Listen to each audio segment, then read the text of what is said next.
Estamos de vuelta para contarles que hace 2 días nos enteramos del crecimiento histórico de un 20% en la actividad económica del mes de junio, que son cifras muy positivas, pero que son miradas también con cautela en este momento por las autoridades, por la lenta recuperación que ha tenido el empleo. Estamos con Luis Riveros, decano de la Facultad de Economía de la Universidad Central, para conversar sobre este tema. ¿Cómo está, decano? Buenos días.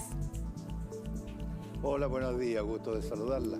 Igualmente, lo primero preguntarle cómo se miran, cómo hay que interpretar estas cifras, y lo segundo, saber también por qué se produce un aumento de la actividad económica tan grande, si estamos en pandemia, se están recibiendo, por ejemplo, incentivos del ingreso familiar de emergencia universal, se están retirando fondos de las AFP también porque no hay ingresos para muchas familias. Entonces, ¿cómo se entiende también que haya una reactivación tan grande y a este nivel, no?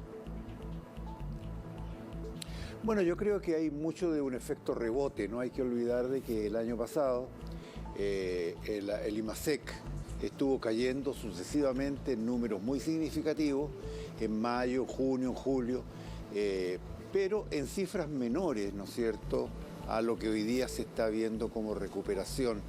Hoy día estamos creciendo, o creció la economía más de un 20% en el mes de junio y un poco más también de 18% en el mes de mayo.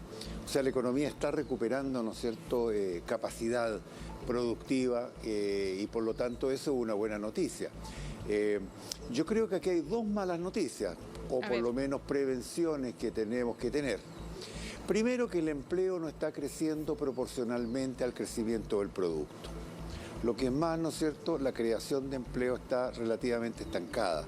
Y eso es una mala noticia, porque naturalmente al final del día, bueno, dependemos de los empleos para poder sostener el crecimiento del consumo y el crecimiento de la economía en general.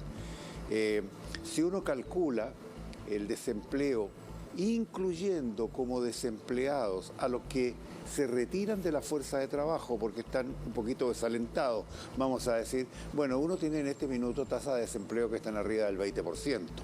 Y esas son cifras muy significativas que naturalmente nos van a pasar la cuenta. Ahora, se nota menos porque estamos en este ambiente de que hay bonos, de que hay ayuda, de que hay respaldo, ¿no es cierto?, del gasto fiscal para poder apoyar a las familias de menos ingresos, sobre todo, pero naturalmente que esto no se puede sostener por siempre. Claro.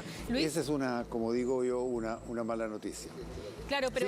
pero aquí, ¿cómo se entiende también que con todas las necesidades que existen y que ha generado la pandemia también, ¿no es cierto? Pérdida de empleo, una serie de beneficios que también dejaron de recibir muchos trabajadores, se retiran fondos de las AFP, se entregan ayudas estatales también, pero aumenta tanto el consumo, que aumente tanto la actividad económica y que también el consumo se vea tan incrementado, ¿es por una especie de gasto de dinero que se tiene a la mano, que no se está midiendo, o qué es lo que hay detrás también de esto? Bueno, yo creo que hay que preguntarle un poco a la psicología del consumidor chileno. Por cierto que hubo un periodo de restricción, ¿no es cierto?, de importante, yo diría, escalamiento hacia abajo del consumo, pero hoy día está creciendo en cifras que son realmente sorprendentes. Sin duda. Más de 46% creció el consumo, ¿no es cierto?, en el mes de junio. Y eso naturalmente, claro, uno dice, ¿y cómo se financia eso? Bueno, se está financiando con deuda. No hay que olvidar de que la deuda que tiene hoy día Chile, digamos, es más o menos 1/3 de su producto. Es una deuda importantísima, ha estado creciendo. Ahora, nuestro país tiene la credibilidad financiera para poder adquirir deuda, pero naturalmente que uno no puede adquirir deuda, como cualquier dueño de casa lo sabe, para poder financiar el consumo permanentemente. Claro. Y desde luego está el gasto público, ¿no es cierto?, que ha sido muy, yo diría, expansivo, generoso, adecuado, naturalmente, pero tampoco se puede sostener por siempre. A mí me sorprende, por ejemplo, lo que leí en el periódico hoy día en la mañana, de que durante 5 meses ha estado creciendo la venta de automóviles nuevos. Sí.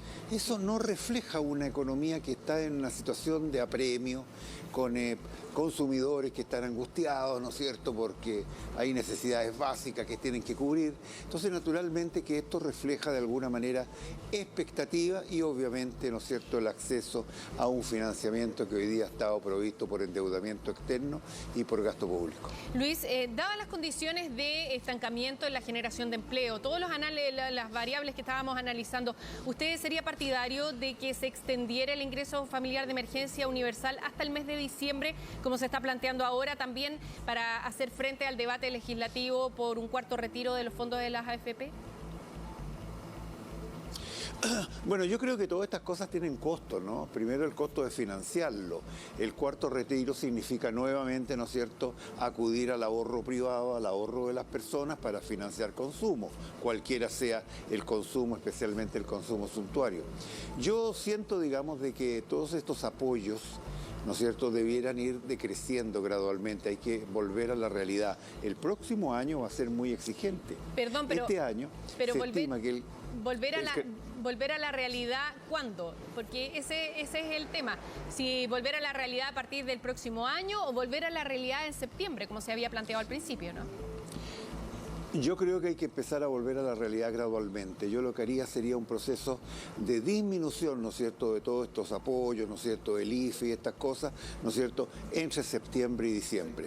De manera que en diciembre, ¿no es cierto?, enfrentar el nuevo año con la realidad financiera que corresponde. Y le decía que este año, claro, vamos a crecer 7% claro, o un poquito más de 7%, pero el próximo año el crecimiento se estima que no va a pasar del 3%.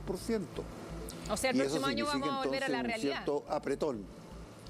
Exactamente. Claro, hay un cierto apretón, digamos, que vamos a tener que sufrir y obviamente para eso tenemos que estar preparados con buenas finanzas públicas. Se está discutiendo un proyecto al respecto, digamos, pero creo yo que es importante, digamos, que los chilenos pensemos de que esto no va a ser por siempre.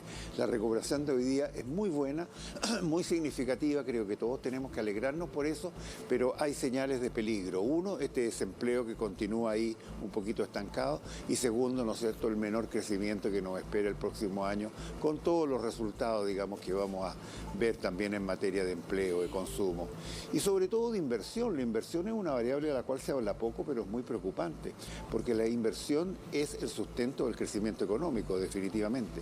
Bueno, de hecho, la inversión en Chile, digamos, se ha caído, ¿no es cierto?, se ha restringido y probablemente el próximo año va a seguir así.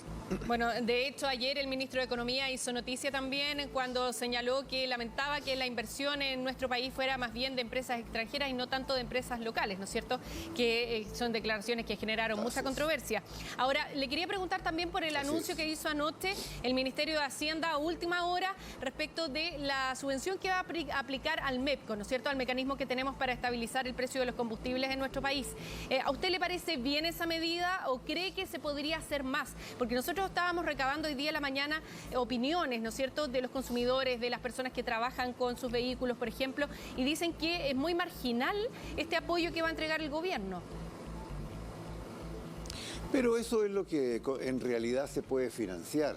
Yo creo, digamos, de que con el impuesto al combustible y todo este debate que ha habido, hay que considerar el efecto también de inequidad que esto surge, porque muy bien, hay gente que trabaja con su vehículo, hay gente que se transporta, ¿no es cierto?, en la locomoción pública, pero hay también quienes usamos el vehículo para efectos, ¿no es cierto?, de esencialmente, ¿no es cierto?, aminorar nuestros costos de transporte o también como parte de nuestra, ¿no es cierto?, diversión, si uno quiere llamarlo así. Entonces yo creo, digamos, de que